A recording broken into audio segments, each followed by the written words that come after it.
یہ سوال غلامی کے ادارے کے بارے میں کہا جا سکتا ہے کہ جو دنیا کی تہذیبوں میں اپنا کردار ادا کر کے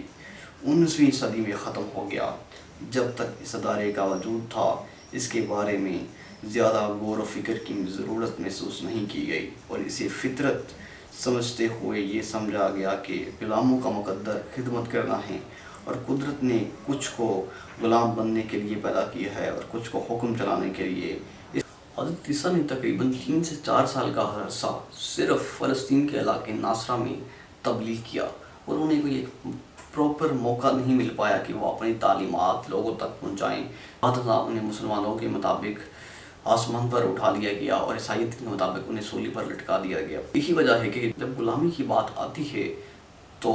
عیسائیت ہمیشہ یہودیت کے پیچھے آگے کھڑا ہو جاتا ہے اور یہودیت کو ڈیفینڈ کرتا ہے کہ غلامی، کیونکہ یہودیت میں غلامی رائج ہے، غلامی ہونی چاہیے، اس لیے عیسائیت بھی یہودیت کا فالو کرتی ہے۔ اور غالباً یہی وجوہات میں سے ایک وجوہات ہے کہ اس پالیسی کو فائدہ اٹھاتے ہوئے یہودیوں نے اور رومیوں نے بے پناہ عیسائیوں کو اپنے ہاں غلام بنا لیا، غلامی کے لیے رکھ لیا۔ لیکن اس پالیسی کا پاسا تب پلٹا جب رومن میں رہنے والے بادشاہ کنسٹنٹائن نے، اس کے اوپر ہم تاریخ عیسائیت کے اوپر بات کریں گے کہ اس نے کس طرح عیسائیت مذہب قبول کیا، کیونکہ عیسائیوں ہی نے ان کی مدد کی تھی کہ یہ حکومت بنائے، حکومت میں آ سکے، لہٰذا حکومت میں آنے کے بعد اس نے عیسائی مذہب قبول کیا اور عیسائیوں کو سپورٹ کرنا شروع کر دیا اور اعلان کر دیا کہ کوئی بھی یہودی، کوئی بھی رومن امپائر میں رہنے والا بندہ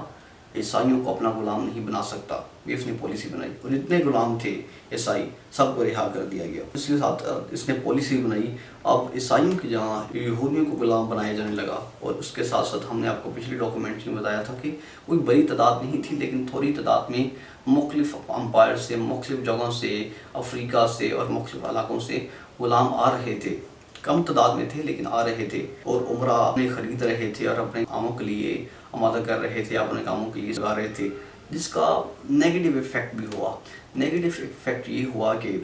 کیونکہ یہ پہلے تو ایک کسانوں کی پوری فوج تھی کہ کسان اپنی فصلوں میں کام کرتے تھے، یا اگر کسی دوسروں کی فصلوں میں کام کرتے ہیں تو وہ ایک ماہانہ تنخواہ لے رہے تھے، ماہانہ تنخواہ پہ تھے۔ لیکن جیسے ہی غلامی کا تھوڑا سا عروج ہونا شروع ہوا تو ان کسانوں کے بجائے غلاموں سے کام لیا جانے لگا،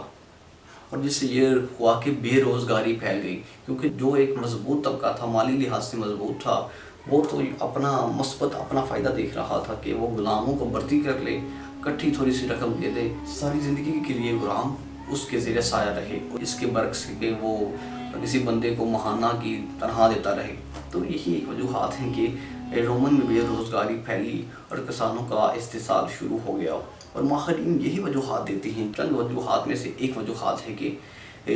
جب بے روزگاری پھیلی تو لوگوں نے بھی احتجاج شروع کر دی اور مختلف قسم کے معاملات ہوئے۔ بہت ساری وجوہات میں سے ایک وجوہات ہے غلامی، جس کی وجہ سے رومن امپائر کا خاتمہ ہوا۔ یہ ہم نے آپ کو بتایا ہے کہ عیسائیت اور غلامی کا آپس میں کیا تعلق ہے۔ اس ڈاکومنٹری میں ہم نے آپ کو بتایا ہے کہ عیسائیت اور غلامی کا آپس میں کیا تعلق ہے، اور ہم ڈاکومنٹری بنا رہے ہیں غلامی کی تاریخ کے اوپر۔ ہم امید کرتے ہیں کہ آپ کو یہ ہماری ڈاکومنٹری پسند آ رہی ہوگی۔ اگر ایک ساتھ میں ہم آپ کو بتائیں گے کہ امریکہ میں غلام جا کر کس طرح مکین ہوئے اور یورپی اقوام نے کیا کردار ادا کیا اور اسلام نے غلامی کے متعلق کیسی پالیسی اپنائی۔ اگر آپ یہ ہماری ویڈیو پسند کر رہے ہیں